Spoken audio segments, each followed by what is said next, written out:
When it comes to making steak, whether it's out on the grill or inside in a skillet or grill pan, there's only so many ways to change it up.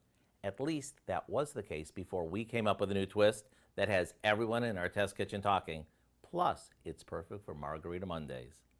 All we do is place a few strip steaks in a glass baking dish or a resealable plastic bag and top it with a can of frozen margarita mix that we've thawed. You see, the tartness in the mix gives them a fresh summery taste while they marinate. Right before cooking these, we drain them and sprinkle both sides with some coarsely ground pepper.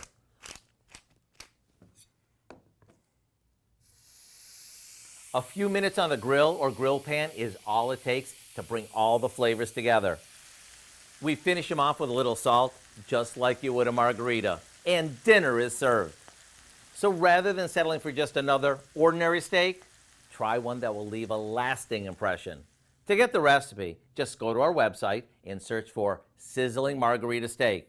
That way you can celebrate Margarita Mondays in a whole new way. I'm Howard in the Mr. Food Test Kitchen, where today we found a fiesta kind of way for you to say, ooh, it's so